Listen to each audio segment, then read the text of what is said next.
ओम शांति। आज 17 सितंबर 2021 की साकार मधुर महावाक्य है। बाबा कहते, मीठे बच्चे इस देह भान से मर जाओ, अर्थात इस पुरानी पतित देह से प्रेत तोड़ एक बाप से सच्चे प्रेत जोड़ो। प्रश्न है, संगम पर तुम बच्चों की नेचुरल ब्यूटी कौन सी है? उत्तर, ज्ञान के जेवरों से सदा सजे सजाए रहना, यही तुम्हारी नेचुरल ब्यूटी है। जो ज्ञान के जेवरों से सजे हुए रहते हैं, उनका चेहरा खुशी में फूल की तरह खिला रहता है।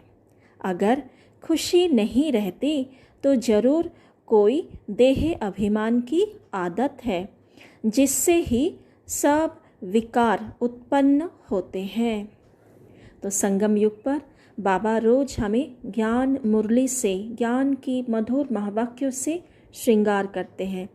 तो वो सारी ज्ञान की एक एक पॉइंट हम बुद्धि में धारण करके जीवन में चलेंगे तो हमें कभी भी किसी भी परिस्थिति में हमें दुखी नहीं होना पड़ेगा, हम सदा खुश रह सकते हैं। गीत है, महफिल में जल उठी क्षमा। ओम शांति। इस गीत का अर्थ कितना विचित्र है। प्रीत बनी है किसके लिए? मरने के लिए। किससे बनी है? भगवान से, क्योंकि इस दुनिया से मरकर उनके पास जाना है। ऐसी कब किसके साथ प्रीत हुई है क्या, जो यह ख्याल में आए कि मर जाएंगे फिर कोई प्रीत रखेंगे? गीत का अर्थ कितना वंडरफुल है। क्षमा से परवाने प्रीत रख, फेरी पहन जल मरते हैं। तुमको भी बाप के पास आते आते यह शरीर छोड़ना है, अर्थात बाप को याद करते करते शरीर छोड़ना है। यह तो जैसे बड़ा दुश्मन हो गया, जिसके साथ हम प्रीत रखें और मर जाए, इसलिए मनुष्य डरते हैं। दान पुण्य तीर्थ यात्रा आदि करते हैं भगवान के पास जाने के लिए। शरीर छोड़ते हैं तो मनुष्य कहते हैं, भगवान को याद करो। भगवान कितना नामी ग्रामी है। वह आते हैं तो सारी पुरानी दुनिया को ख़त्म कर देते हैं। तुम बच्चे जानते हो, हम इस यूनिवर्सिटी में आते ही हैं पुरानी दुनिया से नई दुनिया में जाने के लिए। पुरानी दुनिया को पतित दुनिया, हेल कहा जाता है। बाप नई दुनिया में जाने का रास्ता बताते हैं। सिर्फ मुझे याद करो, मैं हूँ heavenly God father. Heavenly God father अर्थात हेवन, स्वर्ग स्थापन करने वाला भगवान। उस फादर से तुमको धन, मिल्कियत, मकान आदि मिलेगा, अर्थात जो लौकिक फादर है, जो लौकिक पिता है, उनसे हमें धन, मकान, दुकान ये सब मिलता है, प्रॉपर्टी मिलता है। तो बाबा कहते, बच्चों को वर्षा मिलना नहीं है, उनको दूसरे घर भेज देते हैं, गोया वह वारिस नहीं ठहरी। ये लौकिक दुनिया की बात है। बेटियों को शादी करके दूसरे घर भेज देते हैं तो उनको पिता का जो प्रॉपर्टी है, जो पैसा है, वो नहीं मिलता। तो बाबा कहते, यह तो बाप है, सब आत्माओं का बाप। इनके पास सबको आना है, मरना है। कोई समय जरूर बाप आते हैं, सबको घर ले जाते हैं, क्योंकि नई दुनिया में बहुत थोड़े मनुष्य होते हैं। पुरानी दुनिया में तो बहुत है, नई दुनिया में मनुष्य भी थोड़े और सुख भी बहुत होता है। पुरानी दुनिया में बहुत मनुष्य है तो दुख भी बहुत है, इसलिए पुकारते रहते हैं। बापू गांधी, जिसको भारत का पिता समझते थे, वह भी कहते थे, हे पतित पावन आओ। सिर्फ उनको जानते नहीं थे, समझते भी हैं। पतित पावन परम पिता परमात्मा है, वही वर्ल्ड का लिबरेटर है। राम सीता को तो सारी दुनिया नहीं मानेगी ना, यह भूल है। सारी दुनिया परमपिता परमात्मा को लिबरेटर, गाइड मानती है। लिबरेटर कहते हैं दुखों से, लिबरेट करते हैं दुखों से। अच्छा, दुख देने वाला कौन? बाप तो दुख दे न सके, क्योंकि वह पतित पावन है। पावन दुनिया सुखधाम में ले जाने वाला है। तुम हो उस रूहानी बाप के रूहानी बच्चे। जैसे बाप वैसे बच्चे। लौकिक बाप के हैं जिस्मानी बच्चे। अभी तुम बच्चों को समझना है, हम आत्मा हैं।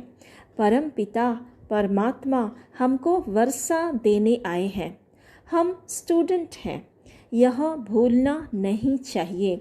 बच्चों की बुद्धि में रहता है शिव बाबा मधुबन में मुरली बजाते हैं। वह काठ की मुरली तो यहाँ नहीं है। कृष्ण का डांस करना, मुरली बजाना वह भक्ति मार्ग का है। तुम कृष्ण के लिए मुरली नहीं कह सकते। मुरली शिव बाबा बजाते हैं, अर्थात शिव बाबा ज्ञान की मुरली बजाते हैं, जिससे हम आत्माओं को बाबा बिल्कुल तमो प्रधान से सतो प्रधान बना देते हैं। बाबा कहते, तुम्हारे पास अच्छे अच्छे गीत बनाने वाले आएंगे। गीत अक्सर करके पुरुष ही बनाते हैं। तुमको कोई भक्ति मार्ग के गीत आदि नहीं गाने हैं। तुम्हें तो एक शिव बाबा को ही याद करना है। बाप कहते हैं मुझ अलफ को याद करो। शिव को कहते हैं बिंदी। व्यापारी लोग बिंदी लिखेंगे तो कहेंगे शिव। एक बिंदी लिखे 10 हो जाएगा, फिर बिंदी लिखो तो 100। तुमको भी शिव बाबा को याद करना है। जितना शिव को याद करते हो तो आधा कल्प के लिए बहुत साहूकार बन जाते हो। वहाँ गरीब होते ही नहीं, सब सुखी रहते हैं। दुख का नाम नहीं। बाप की याद से विक्रम विनाश हो जाएंगे। तुम बहुत धनवान बनेंगे। इसको कहा जाता है सच्चे बाप द्वारा सच्ची कमाई। यही साथ चलेगी।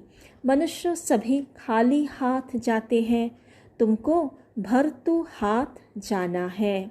अर्थात हम ब्राह्मण आत्माएं बाबा को याद कर सारे बाबा की जो ज्ञान है, गुण है, शक्तियां हैं, सब कुछ अपने में समेट कर समाकर भरपूर आत्मा बनकर सतो गुणी बनकर हम परमधाम जाएंगे बाबा के साथ। इसलिए बाबा कहते हैं कि तुमको भरतू हाथ जाना है।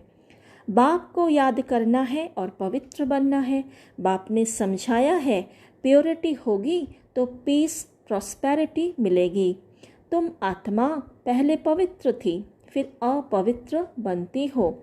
सन्यासियों को भी सेमी पवित्र कहेंगे, क्योंकि सन्यासियाँ जो है वो काम विकार में तो नहीं जाते हैं, लेकिन वो उनका जन्म जो है वो पतित शरीर से होते हैं, पतित दुनिया में भी होते हैं, और उनका शरीर भी पतित है और उनके अंदर क्रोध रहते हैं, अहंकार रहता है। तो इसलिए बाबा कहते हैं वो संपूर्ण पवित्र नहीं है। तुम्हारा है फुल सन्यास। तुम जानते हो वह कितना सुख पाते हैं। थोड़ा सुख है फिर तो दुख ही है। वह सब है भक्ति मार्ग। भक्ति मार्ग में हनुमान की पूजा करो तो उसका दीदार हो जाता है। चंडिका देवी का कितना मेला लगता है, उनका चित्र भी होगा। जिनका ध्यान करेंगे वह तो जरूर सामने आएगा ही, परंतु उससे क्या मिलेगा? अनेक प्रकार के मेले लगते हैं, क्योंकि आमदनी तो होती है ना। यह सब उन्हों का धंधा है। कहते हैं धंधे सब में धूर, बिगर धंधे नर से नारायण बनाने के। यह धंधा कोई विरला करे। अर्थात बाबा इस समय हमें ज्ञान से भरपूर कर नर से नारायण बना रहे हैं। तो ये धंधा सिर्फ रूहानी पिता, बेहद का पिता ही कर सकते हैं। बाप का बनकर सब कुछ देह सहित बाप को दे देना क्योंकि तुम जानते हो हमको नया शरीर चाहिए। बाप कहते हैं तुम कृष्णपुरी जा सकते हो, परंतु जब आत्मा तमो प्रधान से सतो प्रधान बने। तो ये कंडीशन है कृष्णपुरी जाने का, तमो प्रधान से हमें सतो प्रधान बनना है। कृष्णपुरी में ऐसे नहीं कहेंगे कि हमको पावन बनाओ। यहाँ सब मनुष्य मात्र पुकारते हैं, हे लिबरेटर आओ, इस पाप आत्माओं की दुनिया से लिबरेट करो। अभी तुम जानते हो बाप आया है हमको अपने साथ ले जाने। वहाँ जाना तो अच्छा है ना। मनुष्य शांति चाहते हैं। अब शांति कहते किसको है यह नहीं जानते। कर्म विगर तो कोई रह नहीं सकते। शांति तो है शांति धाम में। फिर यह शरीर लेकर कर्म तो करना ही है। सतयुग में कर्म करते हुए शांत रहते हैं। अशांति में मनुष्य को दुख होता है। इसलिए कहते हैं शांति कैसे मिले। अभी तुम बच्चे जानते हो शांति धाम हमारा घर है। सतयुग में शांति सुख सब कुछ है। अब वह चाहिए या सिर्फ शांति चाहिए। यहाँ तो दुख है, इसलिए पतित पावन बाप को यहाँ पुकारते हैं। भक्ति करते ही है भगवान से मिलने के लिए। भक्ति भी पहले अव्यभिचारी फिर व्यभिचारी होती है। व्यभिचारी भक्ति में देखो क्या क्या करते हैं। अव्यभिचारी भक्ति अर्थात पहले द्वापर युग में शिव बाबा की शिवलिंग बनाकर पूजा होती थी। पूजा शुरू किया गया था। फिर धीरे धीरे द्वापर एंड तक, कलयुग शुरुआत में देवी देवताओं का पूजा, प्रकृति का पूजा, रास्ते का पूजा, सभी तत्वों का पूजा, और अभी तो कलयुग के अंत में मनुष्य आत्माओं को भी पूजा करते हैं। तो बाबा कहते हैं ये है व्यभिचारी भक्ति। अर्थात एक का याद नहीं, बहुत सारे को याद करते हैं, पूजा करते हैं। बाबा कहते सीढ़ी में देखो कितना अच्छा दिखाया है, परंतु पहले पहले तो सिद्ध करना चाहिए भगवान कौन है। श्री कृष्ण को ऐसा किसने बनाया, आगे जन्म में यह कौन था, समझाने की बड़ी युक्ति चाहिए। जो अच्छी सर्विस करते हैं उनकी दिल भी गवाही देती है।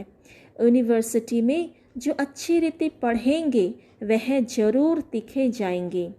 नंबरवार तो होते ही हैं, कोई डल हेड भी होते हैं।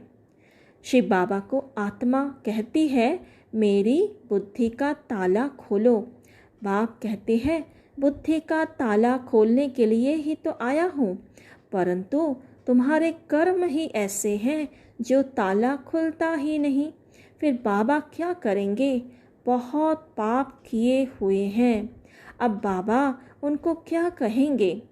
टीचर को कहेंगे हम कम पढ़ते हैं।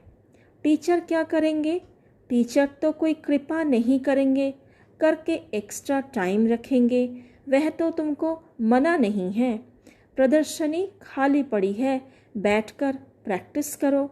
भक्ति मार्ग में तो कोई कहेंगे माला फेरो, कोई कहेंगे यह मंत्र याद करो।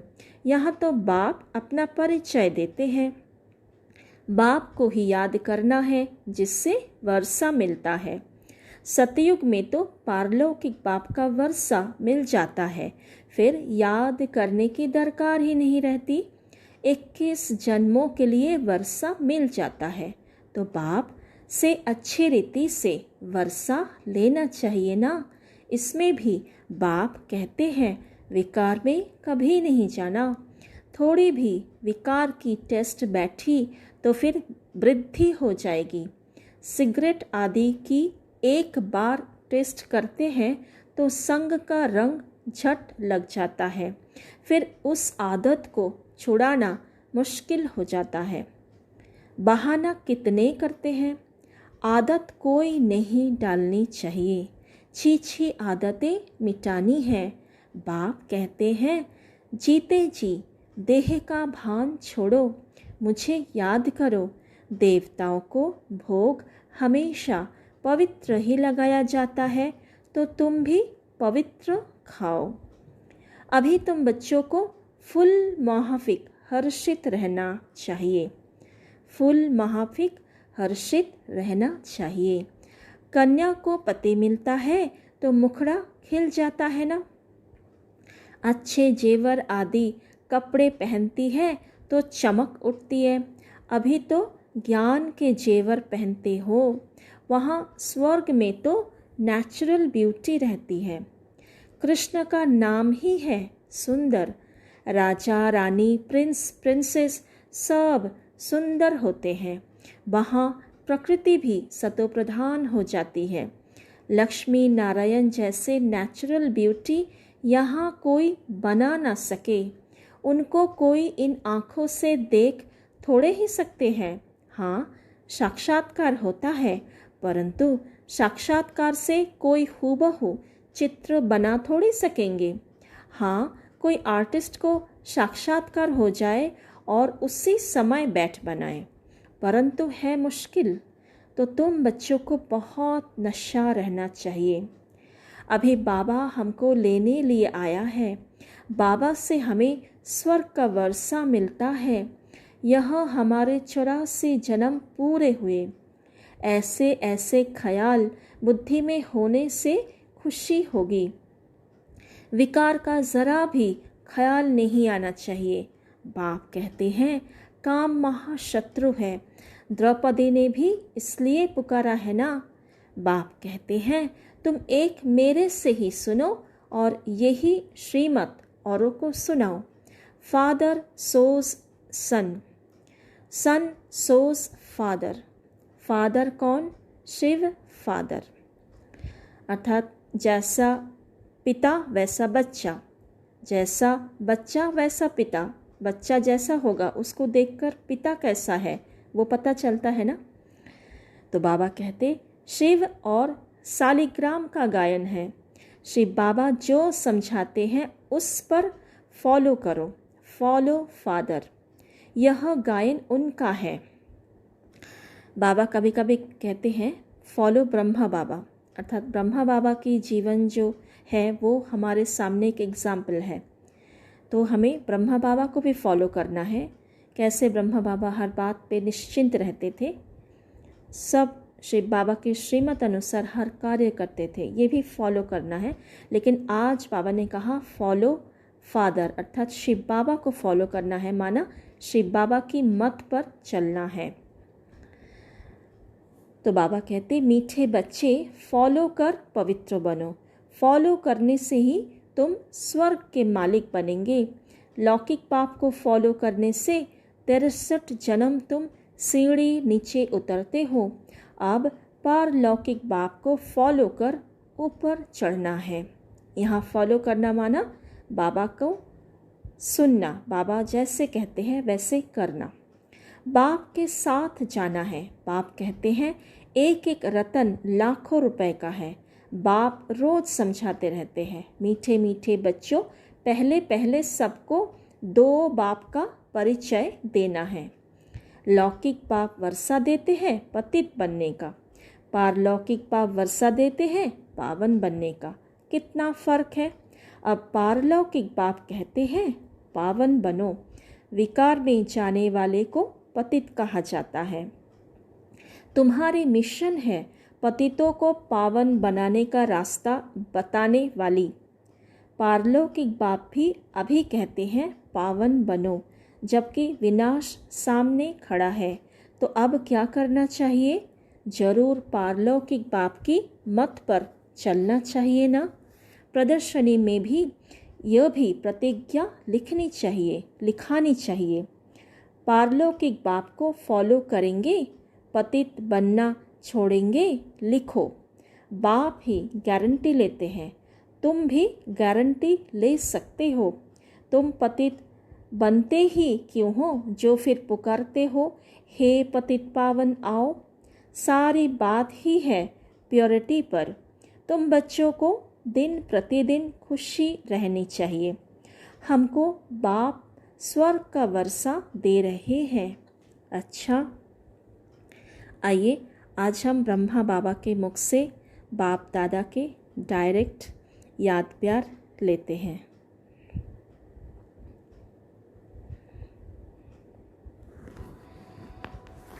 हेलो सभी यूनानी सेंटर्स के प्रजापिता ब्रह्मा मुख वंशावली सर्व सेवी बच्चों प्रति मधुबन से रूहानी बाप दादा और बच्चों का दिलदान से प्रेम से सभी बच्चों को याद प्यार और गुड मॉर्निंग। मीठे मीठे रूहानी बच्चों पे रूहानी बाप और दादा का दिलदान से प्रेम से याद प्यार और गुड मॉर्निंग। मीठे मीठे शिथिल रूहानी बच्चों पे रूहानी बाप का नमस्ते।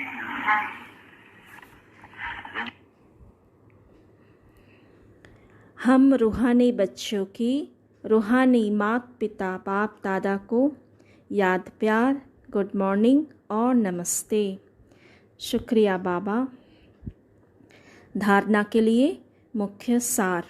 पहला है,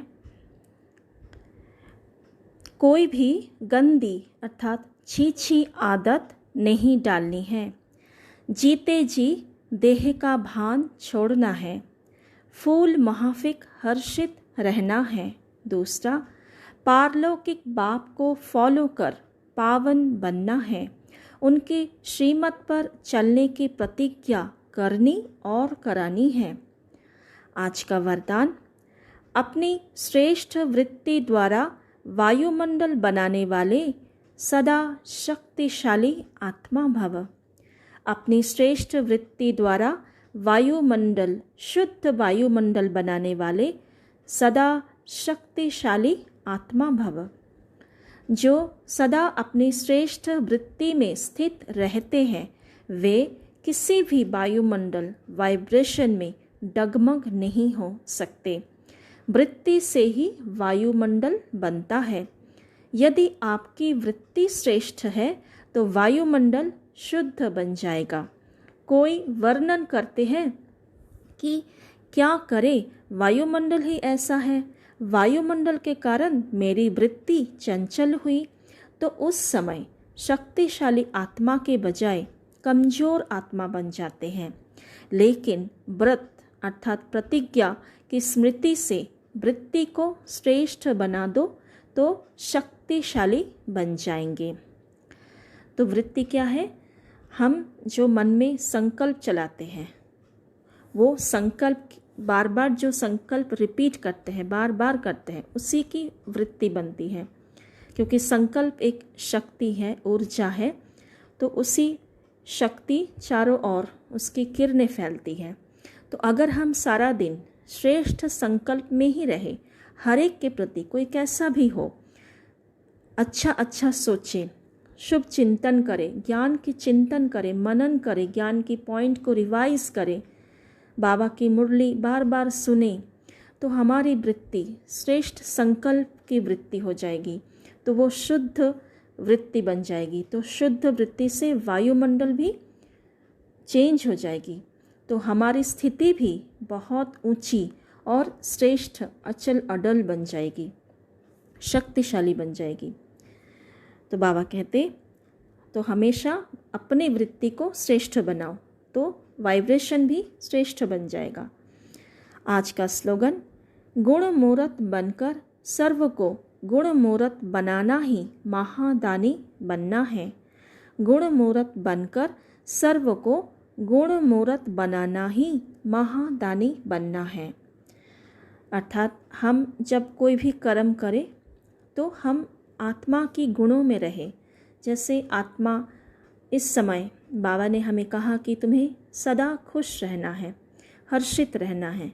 तो अगर हम हमेशा खुश रहे, हर्षित रहे, कोई कुछ भी बोले हम उसको इग्नोर करें, बाबा की जो ज्ञान है उस ज्ञान के आधार पर हम बोले, व्यवहार करें, संकल्प करें, तो हम खुश रह सकते हैं। और हमारा ये स्थिति देखकर, हर्षित मुक्ता चेहरा देखकर, खुशी देखकर औरों को भी टेंशन वाली परिस्थिति में भी खुश रहने का प्रेरणा मिलती है। तो इस तरीके से हम अपने कर्म द्वारा गुणों का दान करते हैं औरों को। अच्छा जी, ओम शांति। आज की मुरली से स्वमान। पहला, मैं एक बाप से सच्ची प्रीत रखने वाली आत्मा हूँ।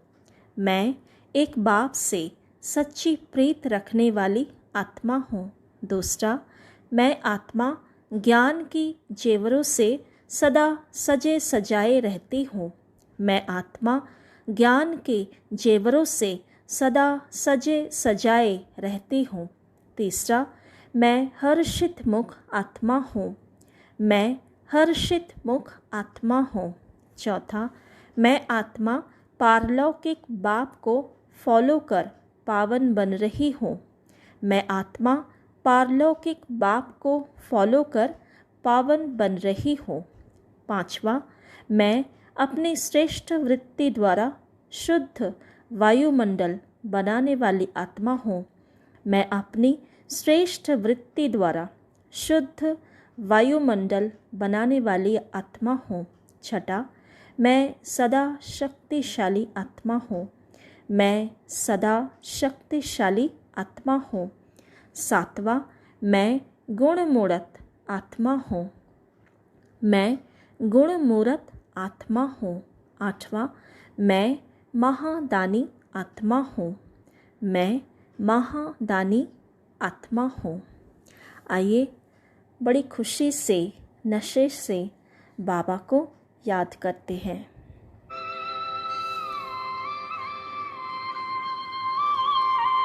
हम खुश नसीब कितने